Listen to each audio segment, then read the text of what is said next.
morning. Hope everybody's doing well. I thought I would give us a little update on the state of precision rifle shooting in South Africa. This past weekend, I shot a match with the little rifle behind me, my trusted 223 Remington trainer. Match went better than expected. I ended up winning the first day with the 223, which was quite something.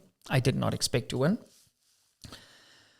There are some stages in this match with targets beyond 900 meters. Now, I didn't do very well on these stages, but what I did focus on was doing really well at the shorter range stages. Now, initially, I'd planned to only shoot the first day because I knew the ranges would be a little bit shorter due to the sort of layout of the venue. And shorter ranges does not necessarily make it easy because the targets get smaller and the positions get harder.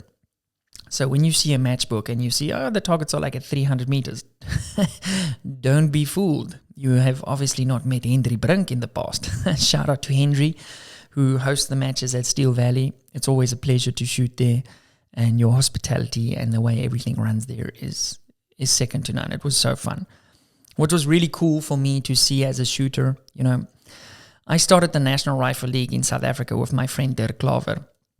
I think it was in 2018 we started the NRL. And we gave it away for free. And it's been doing well. What was really cool this past weekend is to see the contingent of shooters from upcountry come down to Cape Town to participate in this weekend's festivities. Festivities of Steel. That's a cool name for a match. And that was super cool. What I would love to see is more Cape Townian shooters or Boland-based shooters. We have so many shooters here, and why we didn't have more Cape Town shooters at this match, I don't know. I think a reason for that is we only have basically three NRL matches in Cape Town this year. So we need to do something we need to pump those numbers up, whether it's hosting more NRL rimfire matches, which we can also do at Steel Valley. Or, just doing more shoots, which has to grow the community, where we can make it sort of more where it's not like a national level event. It's just a fun day, come out, shoot your rifle. That's what we used to do when we used to run the NRL. And we used to pull like 40 something people at a match, or for like a little one day match. And then we hoist some boerewors on the braai afterwards, and it was very lekker. Also, at this Steel Valley match, there's always craft beer afterwards, which is a treat. But again, it was really cool seeing all the guys from upcountry come down, and I'm super, super stoked with my friend Maurice, who ended up coming second on day one. Now, Maurice has been shooting his whole life, basically, and about 10 months ago, he purchased my precision rifle school. Okay, I've got an online course, link below, with 49 odd lessons in there with how to be a better precision rifle shooter.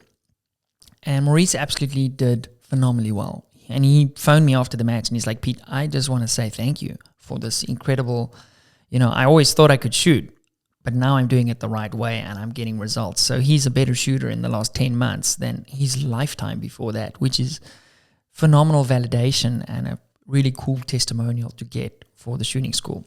So that link is down below. I guarantee you will put more rounds on steel at a precision rifle match if you buy this training. It's $150. It's like no money. You have, $4,000 in your rifle. So learning how to use your rifle properly is a game changer. And trust me, it's worth every cent. I did the same thing when I started shooting. I invested a lot of money into training to get me to a level where I knew what I needed to work on. Because otherwise you're just messing around. And it's like, it's very much like golf. You can go out and hit 1,000 golf balls every day, but if you're doing it the wrong way, you're going to develop those bad habits, and they will be very difficult to break.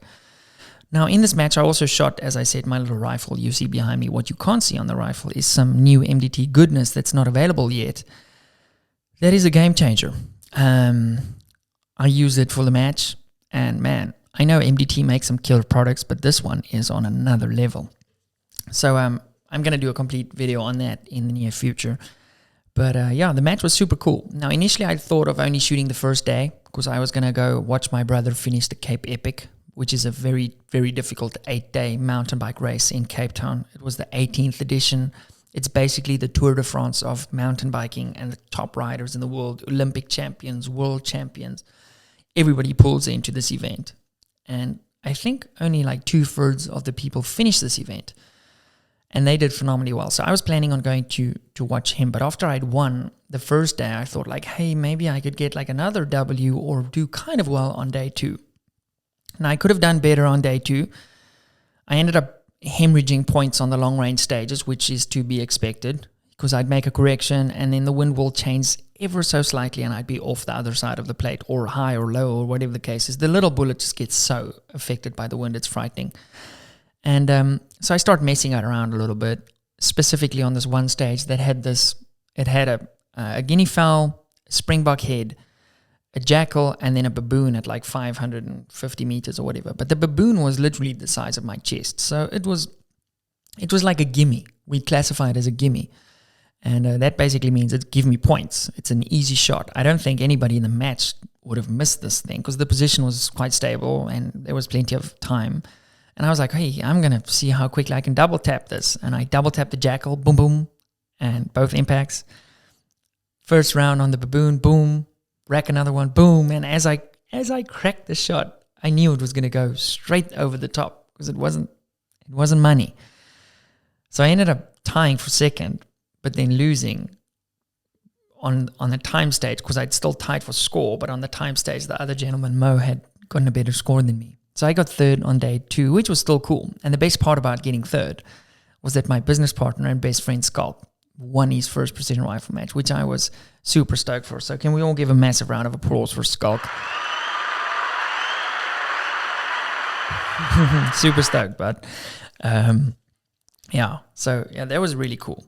So I think if we want to get more shooters involved in the precision rifle shooting, we need to have more matches and we need to have more platforms for matches, specifically down here in Cape Town. I know the guys up country are very spoiled for matches. Every other weekend, a couple of hours this way, a couple of hours that way. You could shoot multiple matches a year. You could shoot a barrel out in a year if you wanted to.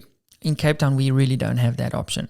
So it would be very cool to see more matches. Now, it's always easy to say, let's have more matches. I know what it takes to build a match and to host a match. It's a lot of work and there's no real money in it. I personally have no problem shooting the same venue and switching out the props. That's always fun. All the shooters can get together. We do a fundraiser braai or a fundraiser shoot and we raise 10,000 Rand, and with the scrap metal and the stuff, we pay a few laborers and we can build some awesome new props to switch out and switch out. Excuse me, I fell over my words there. To switch out and keep things interesting. So yeah, there's plenty of options there.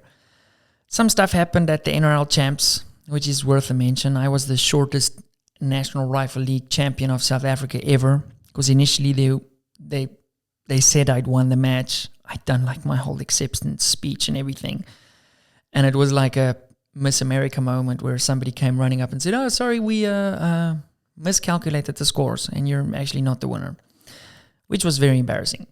And kind of put me off for a couple of weeks there. And especially because I had quite a bit of time to think about how the whole thing happened. And straight from there, rushed to the airport, got on a plane and sat on a plane for like 27 hours or whatever it is to get to America. So that was not cool. So we need to figure that out. The NRL did apologize to me and everything, but it doesn't change. It doesn't change the way things played out. But be that as it may, I've put that behind me, and we're continuing to take part in this lovely sport. And again, this weekend for me, it validated how much I love this current format. I know the NRL in America has scrapped their sort of race gun league, as they call it, but damn, the race gun league's a lot of fun. Holy moly. It's so cool to like build multiple positions, rack rounds on target. It's badass. I love it. So it was just cool to sort of reconfirm that, and having all the people there. And this weekend was so cool because there was no vibes or anything like that. Sometimes when these sort of alpha personalities come together, there can be some vibes, and there was none of that this weekend, which was phenomenal. And if every shoot can be like that, damn, what an awesome place that would be. Obviously, you're never going to have that. You put 100 people in the room, there's bound to be one ass face. So just keep that in mind. It's not their fault.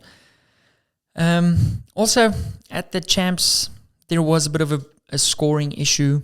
The guy who ended up winning the Champs gave himself a reshoot when I don't believe he should have gotten a reshoot. You can't pull yourself off the stage and demand a reshoot when you leave your chamber flag in and forget your magazine. So he ends up winning the match as a result of that, which, I don't know. It's not cool. I did appeal it because it is against the rules, but the appeal was not seen. But be that as it may, I'm not going to cry over spilt milk. And if they want to win the championship that way, then whatever, do your thing. I just had a lot of fun considering I was shooting a loner rifle. Yeah, it was cool. I think it went well. Overall, that was really cool to see the amount of people at that match. Stacked, absolutely stacked. Also shooting in horrendous conditions on the Sunday. We were standing in the water pretty much the whole day. But the rifles performed flawlessly, and the guys seemed to have smiles on their faces after the whole thing wrapped. So, yeah, besides the little bit of admin and, dealing with that one issue, it was a lot of fun. So, trying to focus on the positive with regards to that. Could have easily made it a negative thing and just said, I'm over this, but that's not really how I want to operate. If you build that sort of resentment in your life, then it's going to be a slippery slope and not a good way to go through life.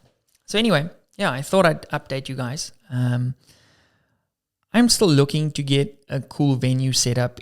I don't think I ever want to host matches again under a specific umbrella, but if I can get a really cool venue, I'm happy to do just open days where we set up props and we have fun and we learn how to shoot. I'm even keen to start sort of a property syndicate where a whole bunch of guys can get together. We buy a piece of land and we build something really awesome and we sell memberships to this and we can actually build a world-class facility.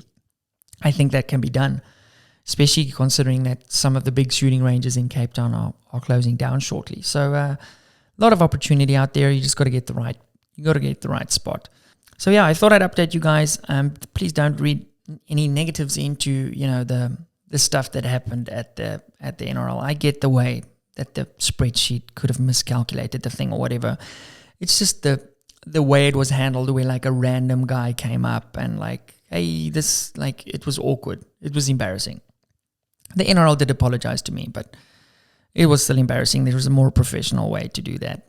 And anyway, it is what it is. I'm not going to cry over spilled milk. If you're on the fence about going to a precision rifle match, whether it's in my country or your country, or you want to start your own league or whatever the case may be, it's so much fun. You will learn so much about your rifle, and the guys, 99.5% of the guys at these matches we're the same person. We have the same interests. We laugh at the same stuff. We watch the same sport. So I guarantee you're going to make some great friends that will probably be lifetime friends. And I certainly have my circle of friends. It's much richer now after my 6 years shooting precision rifle sports than it was going into the sport. And for that, I'm forever grateful. I'm also excited this year to do some more long-range shooting. We're going to do quite a bit of long-range stuff. Also, just waiting on those rifles to get back to us. But there's some cool things coming in the future. I always feel like I allude to these things, but I can't tell you guys so much about it because there's NDAs and things, non-disclosure agreements and stuff like that in place. But exciting times nonetheless. Anyway, I'm going to start rambling now, so I'm going to end this podcast at the 15-minute mark or the 16-minute mark. Thank you guys for listening, and I'll see you in the next podcast. Bye.